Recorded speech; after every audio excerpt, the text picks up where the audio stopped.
அனைவருக்கும் வணக்கம். நான் அறந்தாங்க செய்த இளையராஜா. தினம் ஒரு சாதனையாளர் அப்படின்ற ஒரு நிகழ்ச்சியில் இன்றைக்கி நம்ம யாரை பார்க்க போகிறோம் அப்படின்னா, நாகுடி அரசு மேல்நிலைப்பள்ளியுடைய உடற்கல்வி ஆசிரியர் மதிப்பிற்குரிய துரைராஜ் சார் அவர்கிட்ட பார்க்கலாம். சார் வணக்கம். நல்லா இருக்கீங்களா சார்? நல்லா இருக்கு சார். வணக்கம் சார். சார், உங்களை பற்றி நான் கேள்விப்படும் பொழுதுலாம் அதிகப்படியான மாணவ மாணவிகளை நீங்கள் எல்லா பகுதிக்கும் விளையாடக்கூடிய பொழுது தான் கேள்விப்பட்டேன். அதாவது தமிழ்நாடாக இருக்கட்டும், அதை வேறு மாநிலமாக இருக்கட்டும் கேள்விப்பட்டிருக்கேன். ஸோ இப்போ நம்ம எங்கே பணியாற்றோம், நம்ம பணியாற்றக்கூடிய ஸ்கூலில் கபடி மேட்ச்சில் எந்த அளவுக்கு நீங்கள் கொண்டு போயிருக்கீங்க சார்? வணக்கம் சார். நான் இப்போது அரசு மேல்நிலைப்பள்ளி நாகுடியில் ஒர்க் பண்ணிக்கிட்டு இருக்கேன் சார். அந்த பள்ளிக்கு நான் டிரான்ஸ்ஃபர் ஆகி 1.5 வருஷம் ஆகுது. அந்த 1.5 வருஷத்தில் ஒரு பெண்கள் டீமை எடுத்து இதே மைதானத்தில் சனி ஞாயிறு காலாண்டு லீவு, அரையாண்டு லீவு, முழாண்டு லீவு எல்லாம் ப்ராக்டிஸ் கொடுத்து இன்னைக்கு அறந்தாங்கி கல்வி மாவட்ட அளவில் வெற்றி பெற்று நேற்று நடைபெற்ற வருவாய் மாவட்டம், புதுக்கோட்டை வருவாய் மாவட்ட அளவில் வெற்றி பெற்று தற்பொழுது மாநில போட்டிக்கு தேர்வு செஞ்சுருக்காங்க சார்.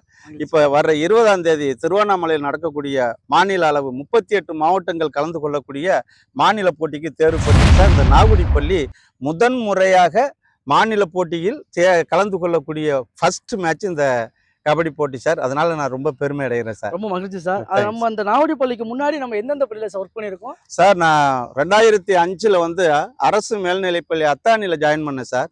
அத்தானியில் ஜாயின் பண்ணி கிட்டத்தட்ட 2016, 13, 12 வருடங்கள் அங்கே நான் பணியாற்றினேன். கேள்விப்பட்டேன் அத்தானி துரைராஜ் அப்படின்ற ஒரு பேரு கூட. ஆமாம் சார். எனக்கு அந்த ஊரில் ரொம்ப விளையாட்டு வீரர்களை உருவாக்குனதுனால எனக்கு பேரு அத்தானி துரன் தான் சார் பேரு. தமிழ்நாட்டில் என்னைய துரன்கன்னா யாருக்குமே தெரியாது சார். அத்தானி துரன்னா தான் தெரியும். கிட்டத்தட்ட 58 நேஷனல் பிளேயரை உருவாக்கியிருக்கேன் சார். கிட்டத்தட்ட ஸ்டேட்ல 16 வருடம் தொடர்ச்சியாக மெடல் அடிச்சிருக்கிறேன். எனக்கிட்ட பயிற்சி பெற்ற மாணவர்கள் கிட்டத்தட்ட 35 மாணவர்கள் உடற்கல்வி ஆசிரியர்களாக தற்பொழுது பணியாற்றி கொண்டிருக்கிறார்கள். அதில் 10 பேர் போலீஸில் 5 பேர் ஹோம் கார்ட்லையும் ஒர்க் பண்ணிக்கிட்டு இருக்காங்க சார்.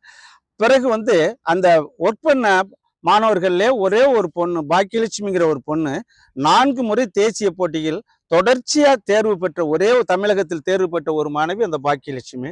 பஞ்சாப், ஹரியானா, ஹிமாச்சல பிரதேசம், ராஜஸ்தான் ஆகிய மாநிலத்துக்கு போயிட்டு கடைசியாக 4ஆவது வருடம் கோல்டு மெடல் அடித்த பொண்ணு அந்த அத்தானி பொண்ணு சார். அந்த பொண்ணு கோல்டு மெடல் தேசிய போட்டியில் அடித்ததுனால தான் எனக்கு அத்தானி துரைங்கிற கடைமொழியே வந்தது.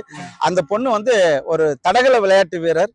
அதே மாதிரி 400 மீட்டர், 600 மீட்டர் நீளம் தாண்டுதல்ல மாநிலத்தில் முதலிடம், 2ஆம் இடம் பெற்று நம்மளுடைய அத்தானிக்கு பெருமை சேர்த்த பொண்ணு அந்த பொண்ணு சார். அதுக்கு அடுத்தபடியா நான் 2016 பெருங்காடு பள்ளியில ஜாயின் பண்ணேன் சார்.